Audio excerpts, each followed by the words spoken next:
चीन की जानिब से डोकलाम के बाद लद्दाख में भी इंडिया की सो कॉल्ड मिलिट्री माइट को एक्सपोज करने के बाद इंडिया की जानिब से अब ये उम्मीद लगाई जा रही है कि चूंकि हमने चीन की हर बात मानी है अपने आलमी इमेज की परवाह किए बगैर, इसलिए अब हमको उम्मीद है कि अब हमारे मामलात डी एस्केलेशन की तरफ बढ़ने जा रहे हैं चीन के साथ। नादरीन, बात बड़ी कुव्वत और छोटी कुव्वत की नहीं होती, बात कैपेसिटी और विल की होती है। अगर आपके अंदर विल पावर है तो आप जवाब दे सकते हैं अपने हरीफ को।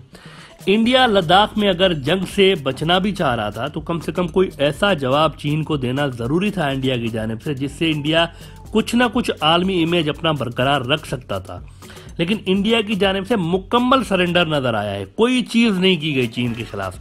जब अमेरिका ने पाकिस्तान की सलाला चेक पोस्ट पर हमला किया था अफगानिस्तान के अंदर शिकस्त के फ्रस्ट्रेशन की वजह से, तो पाकिस्तान ये कहकर चुप करके नहीं बैठ गया था कि अमेरिका तो बहुत बड़ी कुव्वत है, पाकिस्तान तो छोटा सा मुल्क है, तो कैसे मुकाबला करेगा, इसलिए चुप करके बैठो। ऐसा नहीं हुआ था।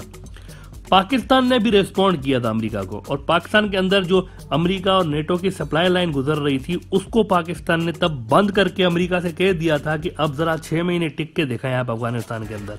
अगर इतना ही शौक है लड़ने का तो आप लड़ें आप अफगानिस्तान के अंदर। कई महीने पाकिस्तान ने अमेरिका की सप्लाई लाइन काट के रख दी थी, दाना पानी अमेरिका का बंद हो गया था अफगानिस्तान के अंदर मुकम्मल। बान से तो चीन का नाम ही नहीं निकल रहा है, यानी मोदी साहब ने अभी तक चीन का नाम नहीं लिया है अपनी किसी भी स्पीच के अंदर, और चीन को जवाब देना तो दूर की बात है, उनका नाम भी नहीं लिया जा रहा इतने खराब बर्ताव के बावजूद। और मजे की बात यह है कि इस कदर हजीमत के बावजूद इंडियन मीडिया में अब इस बात को लेकर एक्साइटमेंट नजर आ रही है कि चीनी सदर शी जिनपिंग साहब जो हैं ये ब्रिक्स फोरम के इजलास में शमूलियत के लिए इंडिया आ रहे हैं। पूरे मीडिया में खुशी की लहर दौड़ गई है। हालांकि 1000 स्क्वायर किलोमीटर का इलाका अब भी चीन के पास है इंडिया का, और हाल ही में जिस चीज को डी एस्केलेशन का नाम दिया जा रहा था इंडियन मीडिया में, वो दरअसल फिंगर 3 से फिंगर 7 तक का इलाका सरेंडर किया गया है, उसको डी एस्केलेशन कहा जा रहा है।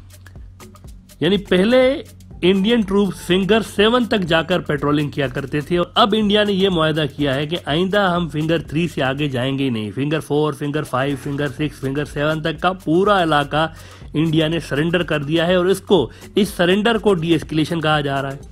और खुशी के ढोल बजाए जा रहे हैं कि हो गया जी, हो गया, अब अमन हो गया हमारे साथ चीन का।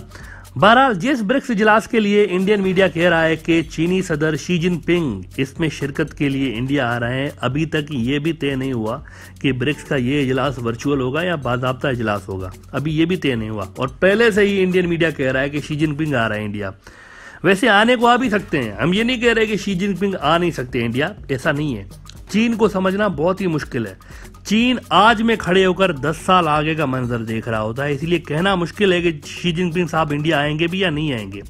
लेकिन मसला यहाँ यह है कि अगर तो बीजेपी सरकार इस तरह की बातें मीडिया में फैलाएगी तो उस इंडियन सिपाही के दिल पर क्या गुजर रही होगी जिसने लद्दाख में चीनी फौज के हाथों चित्रोल खाई हो, कि हम यहाँ -20 डिग्री सेंटीग्रेड में बैठकर अपनी छीनी हुई जमीन की वापसी के लिए परेशान हैं, और वहां पर दिल्ली में अपनी जमीन गिव अप करके चीन से दोस्ती की बातें हो रही हैं।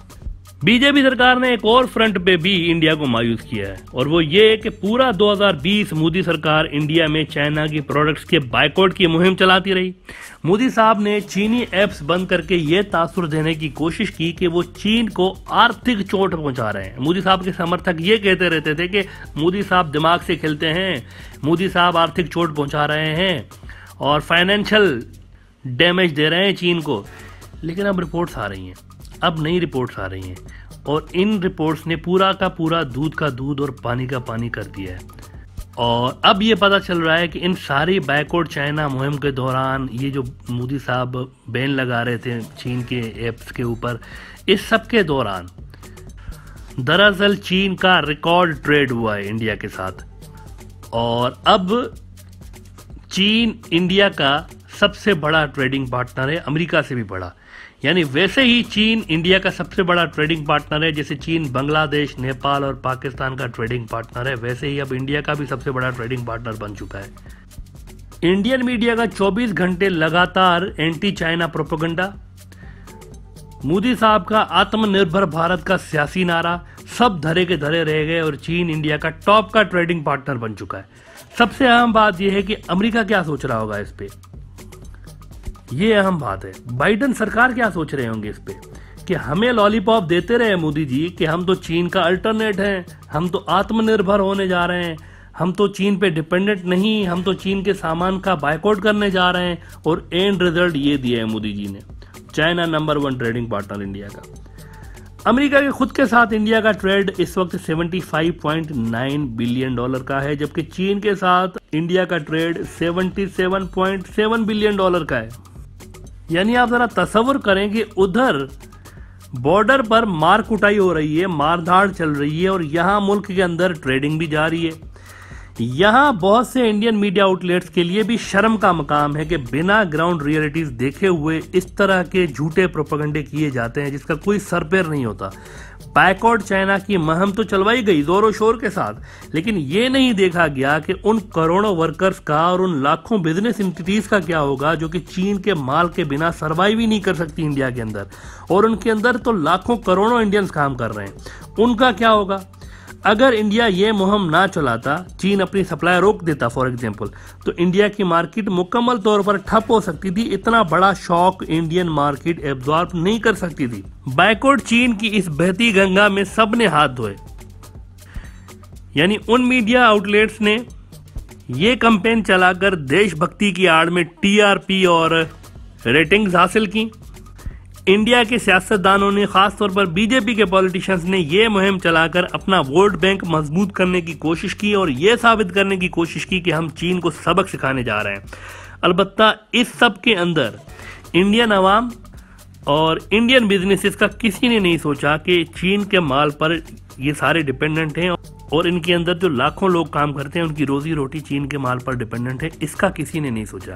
बहरहाल चीन की जानिब से इंडिया का नंबर 1 ट्रेडिंग पार्टनर बन के उभरना अब इंडिया की उन कोशिशों का ऑफिशियली दी एंड कर देता है जिसमें वो चीन को रिप्लेस करके दुनिया का मुआशी हब बनने की कोशिश करने जा रहे थे।